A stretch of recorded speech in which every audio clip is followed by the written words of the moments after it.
Bum, bum, bum. Hey, oh, hey there, audience. I didn't expect to see you there at our predetermined time in which I informed you of on the internets. How's everybody going? It is Q here with yet another amazing episode of The Last Word, the only game show on the Project Nerd Network. I would like to introduce you all to some guests that we have joining us this evening. Some may be familiar, some may be brand new, but all are extremely interesting. Joining us again for the second time, we have Mr. Z. What's happening, Mr. Z?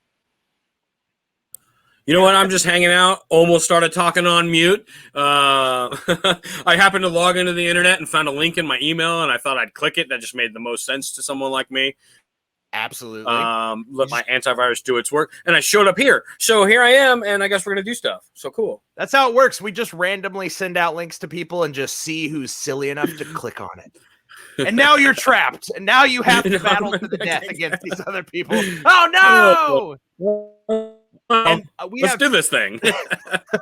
We have two gentlemen joining us for the first time. Right down below me here, I have Mr. Gobo. How's it going, Gobo? Hey, Q, thanks so much for having me. Project Nerd, everybody watching, thank you so much. I am Gobo. I'm coming here from Lunar Harpoon as my media outlet. We do all sorts of things with collectibles, movies, music, anything your nerd heart's desire. So thank you so much for having me, and very nice to meet you gentlemen as well. Our absolute pleasure, and I'll tell you what, there are a bunch of nerd hearts out there, so you're speaking directly to your crowd, my dude. Directly to your crowd. Perfect. All right. Now joining you, let's see if I can do this the right direction. Down and to my left here, Mike. What's going on, Mike? Hey, how's it going, Q? How's it going, guys? Fantastically well, sir. How are you? I'm good. I don't know where I am. I don't know whose apartment this is, but this was on and it said watch camera, so that's what I'm Perfect. doing. Excellent. So kind of like Mr. Z, instead of just finding a link, you found someone's house and you're like, I'm going to go in there and see what's going on. There's a little B&E action, but why not? It's Wednesday. Hey, listen, all good things usually start with a little B&E. That's true. That's all I'm saying. I don't know if that's factual. No one should fact check that, but I'm pretty sure that that is accurate. I like it. I'll go with it. Well, I'm going to give you guys, our new guys, a quick rundown of the rules. And for our audience who are tuning in for the first time, the way that this game works is pretty simple. In a few seconds, we're going to start round one, and I'm going to ask you all two questions. Those questions will be, you will answer each of those questions individually, and then I will judge the answers that you provide. And I will award points for said answers. How do you get awarded points? What sort of ranking scale do I award them on? Just whatever I feel like in the moment. That's how it works, man. We are doing whose line is it anyway rules here. Points don't matter, but they do matter. It's like a weird thing where they don't matter, but they do matter. Because if you don't have them, you don't get to continue the game. But if you do have them, I guess you just made me happy. So everybody's a winner. And then we're going to go through that 3 times, ending with one final face-off between two of you, going head-to-head over one final question, and the winner of that question gets the most coveted prize in the universe, The Last Word, which is 60 unfettered seconds to say whatever you want to say. Hopefully, it's not something that gets our network taken off of the air. Simple enough, right? Excellent. Well, enough jabberjawing. Let's get directly into round one.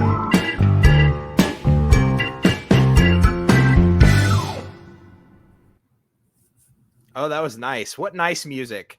Mr. Z, that's new music since the last time you were on. Yeah, I know. Normally it was just me going, round one. Yeah, it is. Cool. Here it is, round one. But now we're just stepping up production value for this new season of The Last Word. It's just through the roof, throwing all sorts of money at it. Right. Question 1, round 1, my fine gentlemen, here we go. We are hot off the heels of Colorado Springs Comic-Con, Project Nerd's first convention back in almost 2 years. And boy, are we riding that post-con high. Now, if you could create a convention, what would it be and why? I think I'm going to go with, because I saw him at this convention, I think I'm going to go with Gobo first. Gobo, what do you got for me? All right. So there's so many different kind of conventions. So we're talking comics, sci-fi, literature, anything. So one thing that I've never really seen, how about a convention dedicated solely to movie soundtracks? So we're talking like, John Williams, Huey Lewis in the News, and that way we can kind of commingle musical guests and guests from film. So we're thinking, you have a wide ranges of merch, all sort of cosplay opportunities, as well as after hours. Why not have a few concerts? So that would be my idea if I could do any kind of convention on my own. Oh, I like that. I will say that was actually a conversation that came up during the con this past weekend. We were talking about how cool would it be to have a convention that also had bands, like a concert, right? Like a music festival and convention. And that seems like the perfect place for that. So that sounds awesome. I love that idea. Mike, what do you got for us? Not a thing. I'd actually have a convention. No conventions. No conventions at all. I would say a con for cons. Oh, the people who run like cons. That. Can we call it like MetaCon? Yeah. Like a UberCon. I really like this idea. Where convention runners and that can get together and trade ideas, because some cons are great, some cons aren't so great. Discuss the trade secrets of having a convention. Yeah, because we all got to get along. It's true. Everyone's got to get along. I don't know if you know this, but conventions tend not to play well with each other. So True. that would be a very interesting con. It may be more like an episode of Jerry Springer than like everybody coming together to like be friends. But I'd be willing to see it out, and it's definitely something I'm interested in. Well, I can also see a little fight club action going on too at this con. It's after hours at post-con fight club every day during convention. That's right. Mr. Z, what do you think? What do you got for us? Uh-oh. Is he frozen? Mr. Z! If you can hear us, you can come out of the Phantom Zone now! Oh, no. I think he may be frozen. All right. Well, this is going to be an even shorter round. We were already starting with 3 contestants. It looks like now we're only going to have 2 contestants. We're just jumping straight to the 3rd round, but I'm going to make you guys go through all the questions. Oh, there he is. Whoa, there's 2 of you, Mr. Z. Check that out. That's fucking weird. Sorry about the language. I don't know how that happened. You are somehow our 2nd and 4th contestant, so now you have to compete against yourself. That's going to be hard. There I go. I'm out. There we go. I already scared myself away. You forfeited. You freaked out, was like, I can't do this. There must be some sort of weird like time continuum thing. Wait a minute. Are we sure this is the real Mr. Z, or is this an imposter? Well, we don't know. There's no way to know. So we don't know. I could have called an emergency sub in right now. Blue's my twin brother. Yeah, who knows, right? Who knows? So is it my turn? Maybe real Mr. Z. What are your thoughts on a convention? So this is really interesting because last show we kind of tapped into my conspiracy theorist, right? I'm kind of a conspiracy theorist, and I'm convinced that when I start talking about certain things, it pisses off my FBI agent, and he starts messing with my internet and like getting me all glitchy. And I literally was just thinking about my answer, and I'm totally going to go this an entirely different direction than everyone else, because you guys are right. You talked about there is a con for, like, I try to think about, okay, so if I was going to do a con for something, what would it be? And there's literally a con for everything if you look hard enough, right? So I decided to take it a different direction and think about the direction I would go, like legit, if I really could. I would call for a convention of states. A convention of states allows us to invoke Article 5 of the Constitution, and then we could amend the Constitution to limit the power and jurisdiction of the federal government and impose fiscal constraints on them. Whoa. That was, I mean, I feel like that is correct. Like, I feel like that is good, but I also have zero knowledge of how the government works. So I'm going to take your word for it, since you are actively running for governor, that seems pretty legit. Yeah, only 34 states need to sign on. We're good. I love it. All right. So, oh man, this is off to a good start. I like it. I like it. I like it. All right. Question number 2. You guys ready? Question number 2. We finally got our very first trailer for the highly anticipated Spider-Man No Way Home. In it, we had hints and sneak peeks of both Alfred Molina as Doc Ock and Willem Dafoe as Green Goblin. All very exciting stuff. But my question is this: are these trailers giving away too much? Would you have preferred to be surprised by these reveals during the film? Or if you were intentionally avoiding the trailer, are you sad that I spoiled it for you right now? Let's start with Mike. What do you think? Honestly, it gave just away enough, because I know there's more coming, and I have a little bit of superhero film fatigue, where it's like, oh, okay, they're going to destroy, the bad guys are going to destroy the world again. Oh, okay, we get it. No, there's no jeopardy. I don't feel jeopardy. With the Spider-Man films, I feel like they're going on a pretty good clip. I enjoy them. But they shouldn't give away any more. I think they should stay true to the fan base, tease us, get us in the seats, because I was like, okay, another Spider-Man film. I'll go eventually. Now I want to go opening day. So I think it's important to tease the audience with something.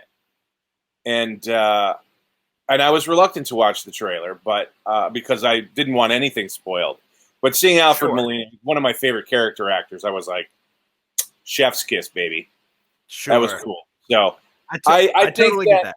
Yeah, I think that they should just be smart about it, you know, and I'm glad that they did it that way. They gave us just enough. And we kind of, as nerds, collectively, we kind of know what to expect or hope to expect. Sure.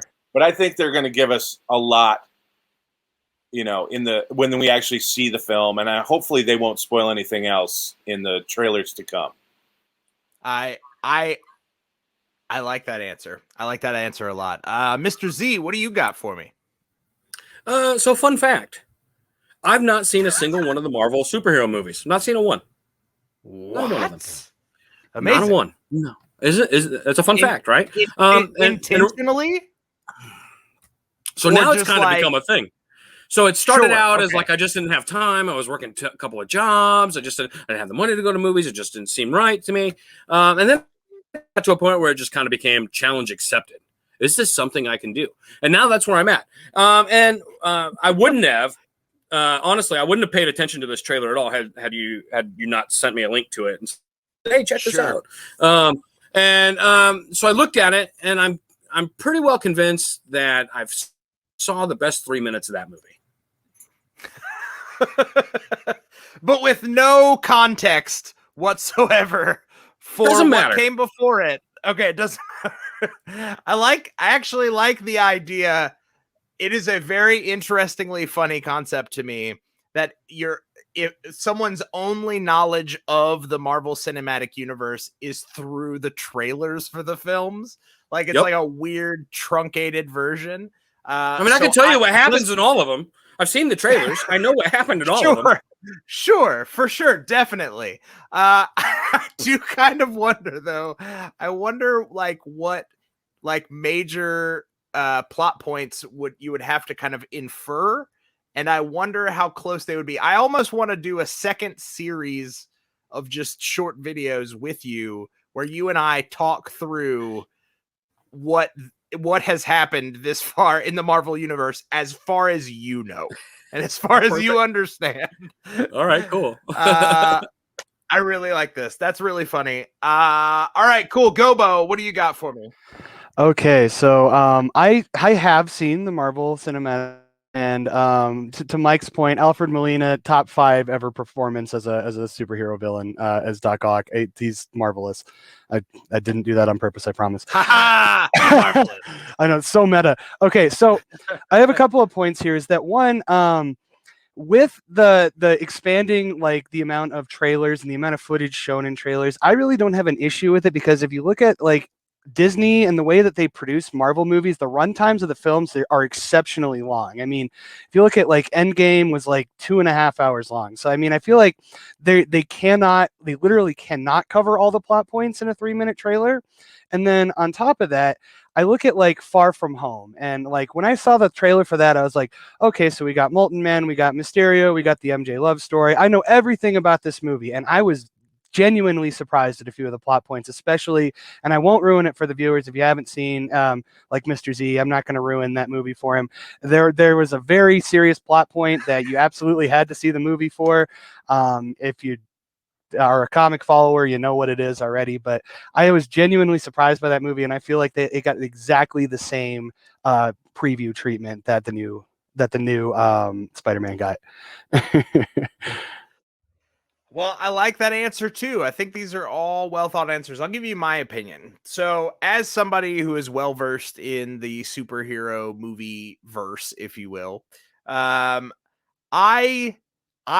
have gotten what I like to call, and it's kind of Mike, I think you referenced kind of something like this, but I have gotten what I call Marvel trailer fatigue. And the problem is that all of the Marvel trailers, in my opinion, all kind of run together in my head. Like, they're all kind of the same trailer. And I had this discussion on a different series on Project Nerd.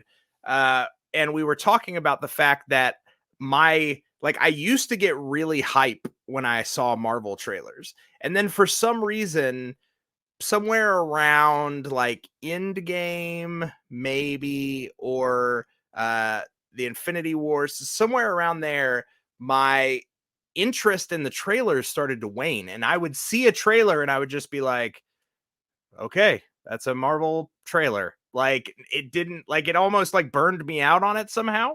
And that happened when the Black Widow trailer came out. I was just like, okay, like, that looks like a movie. And then when the Shang-Chi trailer came out, I was like, yep, that looks like more Marvel stuff. Cool. I will say the only trailer so far that I have not had that reaction with was, interestingly enough, the Spider-Man No Way Home trailer. And I think the reason is because it genuinely showed me something different than what I have seen in all the other trailers. Because in all the other trailers, you get, a big action set piece. You get the characters that you already know and are accustomed to. You get some sort of quippy joke. You get some sort of like sad, sappy moment that makes you wonder if these characters are never going to talk to each other again.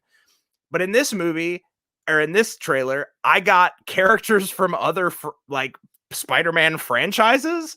And for some reason that like tripped that wire in my brain that was like, okay, this is interesting now. I don't know what's happening anymore. It was almost the equivalent as if, like, in the Endgame trailer, suddenly Fox's X-Men showed up. And I was just like, what? Like, my brain doesn't comprehend this anymore. So it automatically raised my excitement level. So yeah, so all good answers, all thought out. Mr. Z is the most interesting, mainly because I think you may be the only human on the planet, considering that I think the MCU is now made like, I don't know, $20 billion. You may be the only person on the planet who has not seen any of the Marvel movies up to this point. But it looks like here, other people are agreeing. Mr. Z is now my favorite contestant, and I hope to debate with him in the future. How can you miss 10 years of film? That is legendary-ish. I do like it. That is legendary-ish right there. I think that when this is all said and done, if it's all ever said and done, the Marvel universe, the cinematic universe, Mr. Z has to watch every movie from the beginning. Yes. Back to back No sleep. Nonstop. Yeah, we need to do it. We need to do it like Clockwork Orange reprogramming style, where we just like prop your eyes open and you have to like take in the entire MCU in one sitting. I'm feeling like a charity event right here where people donate and we make Mr. Nonstop Z stream. sit down and watch Marvel movies for 3 straight days until he's done. Let's rent a theater for him. I like this. Listen, if viewers out there think that that's a great idea, please chime in now. Yeah, that could be like a platform that for your governorship. We can do a fundraiser. We can do a fundraiser. Yes, exactly. Here's the fundraiser. I have never seen a Marvel movie, and I will sit down and I will watch them all for charity. I will watch them all if I raise this much money. Perfect. I love that. We've got Joey has now renamed it the MZU. Wow. I like this very much. All right, it's time to award points, fellas. All right, so let me make sure I got everything tallied here correctly.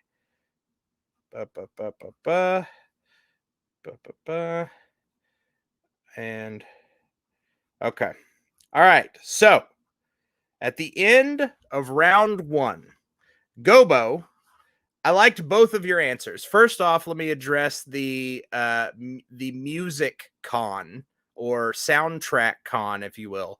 I think that's a fantastic idea. As someone who is obviously an avid collector, one of the other things that is not in this video shot is that I collect movie soundtracks. And so, without even knowing it, that spoke directly to my heart, because that is one convention that I would definitely be attending. Like, hands down, tell me where Soundtrack Con is and I will be there, especially if I get the opportunity to see some of the composers, meet some of the composers, people who have worked on some of these films, because as many people know, and some people don't, I truly believe that music is like the backbone of what makes a good film, right? Like, you can show the same scene with 2 different style soundtracks and it can completely change the feeling and tone of that scene. So if you don't have good music to accompany a scene, or doesn't even have to be music sometimes in the case of like Hans Zimmer's experimental stuff, it's just sounds or hums, but they can totally change what the mood and feeling of a movie is. So for that one, you got 5 points, like out of the gate, 5 solid points. Real quick, Q, there is actually a it's not a convention, but there is a get together in Burbank, California, and I will give you the info. What? It's not like a true big convention. Sure, but it's like a gathering of soundtrack lovers. Yep, and composers sometimes. All right, well, it looks like you just earned yourself an extra bonus point for informing me of that. I told you, the rules are crazy, man. Who knows what's going to happen here? So Mike, we'll actually get to you next. So with your answer, I really like Metacon 2. I think that's a fun idea. And if for nothing else, I really want to see the drama that unfolds when all these like regional conventions gather together and are like, my con's better than your con. And then they have nightly fight clubs to determine the true supremacy of a con. I love this idea. I think that's funny. So originally I awarded you 4 points, but by that little tidbit of information you got, it gained you an extra point. So you are now tied with Gobo with 5 points at the end of question 1. Okay. 5 points. Mr. Z, I liked your answer. I really did. But here's the problem. I don't know politics. So what you said sounded like a thing, but I don't know how to award points to that. So what I did was I gave you points, but I gave you 3 points for that answer, mainly because everybody knows this game show is about pandering to me. That's all it is. This is just a big vanity ego stroke for me every episode. But 3 points is still respectable. I learned that last time. And then we've got question 2. Gobo, I gave you 4 points for question 2. Once again, solid answer. Totally respect it. Understand. Mike, I gave you 3 points for question 2. And Mr. Z, I gave you 5 points for question 2. Just because I thought it was awesome that you haven't seen an MCU movie. And I still, like, my brain is having a hard time comprehending that, but I believe it.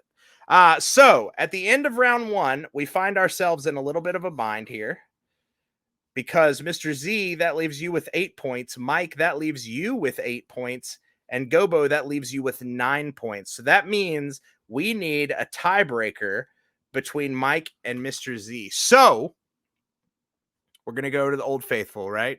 The easiest tie-breaking question of them all. What is better, Star Wars or Star Trek? Mike, you get to go first. Star Wars. Okay. Why? Do you know why? Because it was the thing that made me want to make movies. I saw it when I was 6. It changed my life.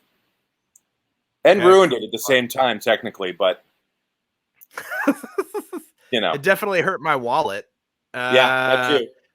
Mr. Z, thoughts? I have to concur. It's hands down Star Wars. In fact, if you look earlier in my answer, I said one of the reasons why I hadn't seen any of the Marvel movies is because I couldn't justify spending money on those movies. I can tell you another fun fact. The only movies I've actually seen in the theater in the last 10 years have been Star Wars films. Okay. Man, I thought that was going to be a deciding factor, but it's not. You both are correct. All right. Another one. Ready? Here we go. Rock, paper, scissors for the deciding point. It's the all-time tiebreaker. You ready? On the count of 3. Ready? 1, 2, 3, shoot. What do we got? Scissors and scissors. All right. Go again. Ready? 1, 2, 3, shoot. Scissors and paper. Mr. Z, I'm so sorry. The fates have spoken. Thank you so much for joining us. We'll see you back at the end of the episode. Everybody say bye to Mr. Z. Bye, Mr. Z. Bye, Mr. Z. We love you. Man, a brutal blow you delivered with a classic game of paper, rock, scissors. You know what I'm saying? You never know. You never know how things are going to go here on the last word. But I do know what's going to happen right now, and that is we are going to go to round 2.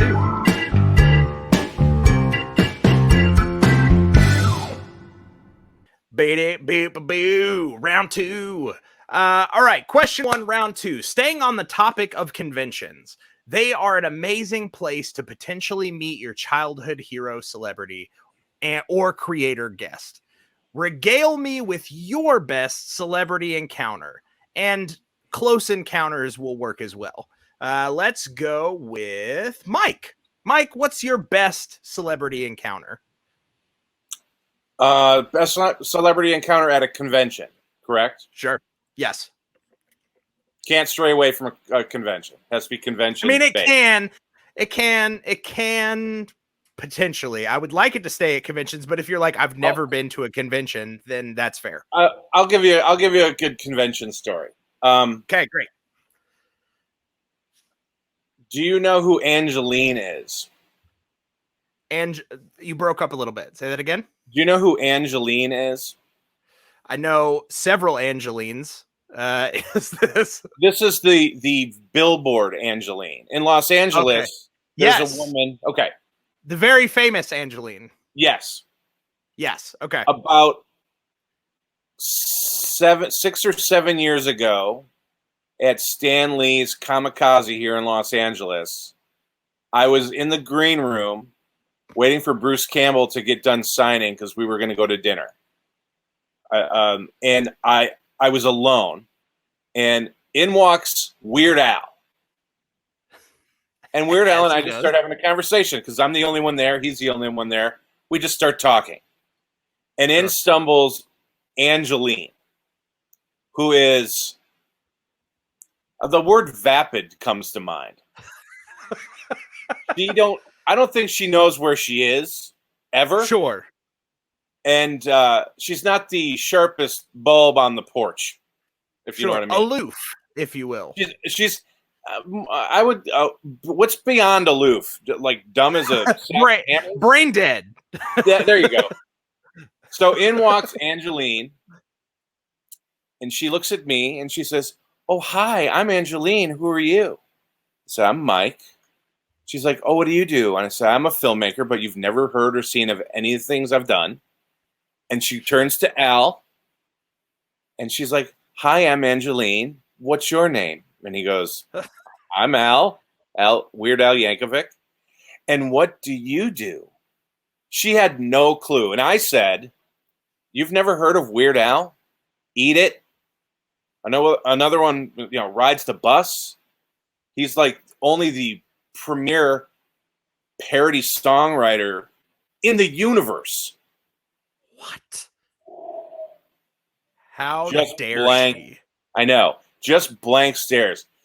And at one point, me and Al were just looking at each other like, wow. So I would have to say, then he got saved, jerk. John Paragon walked in, good old Jambi, and he was like, he looked at me and he gave me this look like, "You're on your own, buddy." Got up and was like, "John," and hugged John, and they left. So I had to sit with Angeline for about 5 minutes until I couldn't stand it anymore, and I had to get out of there. But I did get her business card for whatever reason. Do you still have it to this day? I do. I wish I had it close to me, but I do still have that stupid business card somewhere. So I would have to say meeting Weird Al was pretty damn cool. Amazing. I love it. That is a great story indeed. Gobo, do you have something that can compete with the Angeline Weird Al crossover story? You know, I was gonna say, I think Mike's looking at my paper here because I was gonna say two of the coolest ones were Weird Al. But I only got to meet him in a green room, and we spoke briefly before I was shooed away. And then also Bruce Campbell, who is like the coolest human being on the planet. But one of my celebrity encounters tops all of them. And I met the actor who played Boba Fett and Jeremy Bullock at a convention, I think in like 2013 and 14. And this is even more special to me now since he recently has moved on to his next life here. But Jeremy was so incredibly kind, and I had him sign I am an avid action figure collector, so I always have actors sign figures of themselves, and so I brought him a Star Wars Unleashed flat-backed Boba Fett figure, and he had never seen one in real life, and he starts gushing over this figure. He's like, and forgive my terrible British accent, he's like, "Oh, this is the best one. This is the best figure of myself." And he was so excited, and I was like, I started feeding off of his excitement, so my heart started beating really fast, and I was like, "Gobo, you're talking to Boba Fett right now." Like, it was like I was keeping my cool for a second, and then I was just like, I was like, I went blank. You know, when you go blank when you meet somebody that's just like that's so important to you, and he was just incredibly kind. He signed my Boba Fett with his special Sharpie color of Boba Fett green that was made just for him and distributed by Sharpie themselves. And so it's the most special thing I own. It's in this glass case behind me. And, God bless him. And then, if his family is watching, he was a wonderful, wonderful human being. I love that. It's always cool when you can get stars excited about like how cool they are. You know what I mean? Like a lot of times I feel like, depending on the scenario, but there are lots of situations where you can talk with a celebrity and they're like excited to be there, but it doesn't really translate like, "No, man, like you're really awesome. And I think you're really awesome. And I want you to be as excited about you as I am." And so it is very cool to hear that story. Great answers, both you guys. Loved it. Let's hit up question 2, and then I can judge you. Question 2. Emily Van Camp, aka Sharon Carter in the MCU, recently announced that she will not be coming back for Fox's The Resident television series. What do you think that means for Captain America 4 and future Disney Plus TV series? Let's go with Gobo. So I personally don't think it's going to make a huge impact. I think that Sharon Carter is a very important character in Captain America lore and Avengers lore, but I think that her character has been beautifully understated in the cinematic universe. I think that she was a plot device in the first Avenger. She made appearances in the other Avengers films, and then in the Marvel kind of TV universe, she held a little bit bigger of a stake. But I don't think, and I feel like also Disney, they get what they want. So if they're going to make a quality product, I think they can do it without that particular actress. I think that they could subtly recast her. I think they could use CG and kind of like gradually work her out of the plot. I don't see it as being a negative impact. And I mean, even though she's a lovely actress, I don't think that it's going to be as detrimental as people are thinking it is. All right. Interesting. Fair. Mike, what do you think? I actually think I know when they did Captain or the Falcon and Winter Soldier, she was brought in more because of the COVID stuff. Yep. And them trying to maintain the integrity of the Disney / Marvel quality of show. And I think personally, she's going to show up more often in future episodes of said show and not be as cool and awesome and helpful as she was in the first season. I think she's gonna way to maintain spoiler free for those who have not seen it yet. Yes, sorry. I think she's gonna come back, and I think she's gonna come back stronger and surprise us all. Okay. I like it. Let's see here. I'm going to award points. I forgot that we were playing a truncated version of the game. So I'm not going to tell you what I awarded, and we're going to move straight into round 3 because these numbers are just they're going to keep adding. So are you guys ready for the final most important question that you've ever been asked in your entire life? No pressure, but your answer to this could save the universe.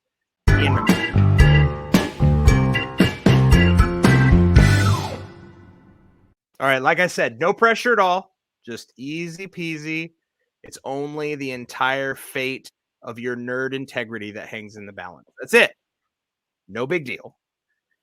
But Tom Cruise insisted that Val Kilmer be included in Top Gun 2, leading to his voice being recreated via AI for the movie. Between Star Wars movies, AIing Grand Moff Tarkin, Fast and the Furious digitally recreating Paul Walker, and now this, what is Hollywood's future in the world of AI, and will they ever be able to overtake and surpass that uncanny valley? Let's go with Mike first on this one. Mike, what do you think? Who's Tom Cruise? No, some guy. Never heard of him. No, honestly, I think that we're going to see more of it. See more of this AI stuff, and I think it's just going to improve and improve and improve until one day it improves so much that we won't be able to tell, and that it'll be too late, and we'll all be human slaves to the robot overlords. But I honestly think Cushing's, the digitally recreated Peter Cushing's. Yes, or Princess Leia's, the Carrie Fishers. It's a little weird. I mean, obviously, it's still a little weird. Unless Weta's doing it, then it's a little better. But I think I don't think it'll ever. They're never going to get the eyes right. They're going to get close, but sure, the eyes are the windows of the soul. So I think we'll always be able to in your personal opinion, we're in no fear of like having a fully populated with dead actors film anytime soon on the horizon. I didn't say that. Maybe we are. But they won't get it right. That's fair. Okay. Completely. They won't get it right. They may come really friggin' close, but sure, when it's all said and done, it's going to be like, we know Bruce Lee is dead. Right. Why is he fighting Keanu Reeves? Do you guys remember when those Orville Redenbacher commercials first started coming out? I don't even remember. This is like 10, 15 years ago, maybe. And they like digitally recreated Orville Redenbacher, the old man off the popcorn box. And it was unsettling. Yeah, it was terrifying. It was. I wanted to kill it with fire. It was bad. Gobo, what are your thoughts? Oh, excuse me. And I think that to your guys' point, I think the technology and the artistic integrity will probably at some point get to where you cannot tell the difference between an artificial and a real human being. That being said, film to me is an art, and I think that like art is, it's subjective, but it's also cyclical. So it's like, let the past die, appreciate it for what it is and the time frame that it was in, and let new things be birthed. And I think that's probably an issue really societally, is that we're so hungry for nostalgia. And as nerds, I mean, we're probably the biggest culprits, but it's like, and it's the same culture that creates endless remakes, some of them great, some of them terrible, endless sequels, just nonstop, to where these artistic properties are liquidated until they're almost nothing. And so that's why it's like, at this point, we have the technology we don't even need the human actors to be alive anymore. That's a scary thought to me on the future of cinema. So I hope it's not a thing, but if profit dictates anything, it probably will be. Ugh, man, you got real with it. I know, right? I'm sorry. I'm sad Hollywood facts. It is, yes. Another weird factoid to throw out there. Have either of you gentlemen seen the new Anthony Bourdain documentary? Yes. Okay, so you're aware that they had him narrate his own documentary post-death. Yes. So they used AI to recreate Anthony Bourdain's voice and had him narrate his own documentary post-death. And there's been some news about this. His wife spoke out and said, like, there's no way in hell that Anthony Bourdain would have been cool with that. And there was some legal issues about it. That is where things start to make me nervous. You know what I mean? Like, one day when I'm super famous, as I will be, I kick the bucket, which I most likely will, as far as I understand. I don't know that I want, like, somewhere in my clause that I signed with some production company 30 years prior that says that they can use my likeness posthumously. I don't know that I dig the idea of just being, like, digitally resurrected and used to, like, sell fried chicken or whatever. Like, I don't know that I'm 100% on board with that. So, Gobo, when you were saying that is kind of the dark future that I see, is like, I think more and more, we may get back in the day with overall contracts from movie studios, right? Like, you would have these big sweeping overall contracts from like Warner Brothers and so on and so forth. And I think that may be the future somewhat, is that, like, when you do a contract with a studio and you're making films, I think at some point we're going to start reaching that like they own your likeness in regards to that character in perpetuity. So it's like, if I want to put you in the movie, even if if we run into a Back to the Future 2 situation and you don't want to come back as George McFly, instead of having to like dress someone up to look like you, I can just digitally put you in the film and not have to pay you anything else. They can kind of do that now, though. They just have to throw money at them. Exactly. But I think I fear that we're going to a place where, like, that will be in your initial contract, like, negotiated. By the way, I think you should only posthumously sell fried chicken. Absolutely, yeah. That's actually specifically in my rider right now. Like, I've been hitting up Kentucky Fried Chicken for years, trying to get them to like buy the rights to my likeness to sell chicken after I'm dead. For some reason, they won't return my calls, and I've actually gotten a couple restraining orders. Again, sorry, Jerry, the manager at the Kentucky Fried Chicken in Atlanta. I apologize. I'm not coming anywhere near the store. But if you want to use my likeness, here it is. There's plenty of it on the interwebs. But great answers all around, guys. I'm going to go ahead and award points here, and we will see where we are at. For this final question, I think you both gave fantastic answers, so I'm going to give you both a 5. So I'm going to tally your points from the previous round, of which I didn't reveal to you. So Mike, you got 4 points for the first question in round 2. You got 5 points for the second question in round 2. Gobo, you got 5 points for the first question in round 2, and you got 4 points for the second question in round 2. So if I do the math here, we've got 8 and 4, 12, 17, 23. Mike, that brings you to a grand total of 23 at the end of round 3. And Gobo, that brings you to a grand total of 13, 17. That can't be right. Is that right? No, 24. Yeah. Gobo, you are tonight's winner with 24 points, beating Mike out by 1 point. That's how tight this race was. 1 point, my friend. So we're going to quickly say goodbye to Mike for a few minutes. And Gobo, I'm going to give you the floor here. Bye, Mike. We'll see you. Gentleman and a scholar. Yeah. And Gobo, are you ready? You want to prepare for a second before I kick you goodness. into I your am 60 so seconds? I'm beside myself. I am completely unprepared for this, but I'm sure I can come up with some nonsense. But I'm sure I'll manage. All right, hold on 1 second. We are going to kick it over to your winner's statement. It's the last word. Gobo's last word. Hey, everybody. Thank you so much for joining us on the Nerd Project. With my 60 seconds, I'm going to talk about collectibles. Now, as you can see me, I'm surrounded by toys. They all have various degrees of worth and sentimental value to me, but I want to tell you the majority of these things were pulled out of attics, thrift stores, garage sales. Like, if you feel overwhelmed about getting into a new hobby, I promise you there is gold in those hills and there are treasures to be found.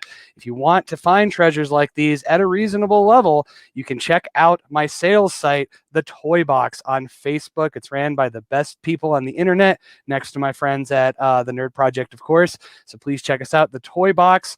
Gobo Moran, I am one of the moderators. Also, check out my friends Scotty Levine and Stormy John. They are also there as well. So thank you so much. Please keep collecting, keep our hobbies alive. Take care of each other, be safe. We are still in a pandemic. Wear your masks, get vaccinated. Don't want to be political, but please be safe, whatever route that you choose. I don't know. How much time do I have left here? That's it. That's it. Oh my goodness. I'm perfect. So proud, Gobo. What a great statement. I'm going to bring back Mike and Mr. Z. Hey, thank you, gentlemen, again so much for joining us for this episode of The Last Word. Sincerely appreciate you all. We'll quick go around. Where can everybody find you, Mr. Z? If people want to find more info about you, where can they find it? Well, since I only got to talk about the convention of states today, votezimmerman.com. That would be the best place to come and learn more about my run for governor of Nebraska. So I'm also all over the Facebook at Mr. Z Comedy if you want to check out the comedy stuff. Perfect. Excellent. Mike, where can people find you? I don't know. Remember, I broke into this house. I'm just in somebody's house. The real Mike is buried in the back room. I know I'm on Facebook at facebook.com/filmmike 2 M's, and I'm around IMDb. I wish I had a real website, but I don't yet. So because I'm old and through the internet, I don't know websites. But you can find me. Thank you. And Gobo, one last opportunity. Where can folks find you? So you can check me and my partners at Lunar Harpoon out at lunarharpoon.com. There's links to all our major socials there. We are on Instagram, Twitter, Facebook. We do have an active TikTok if that's your thing. It's definitely new to me. As young as I am still way too old to be doing that still.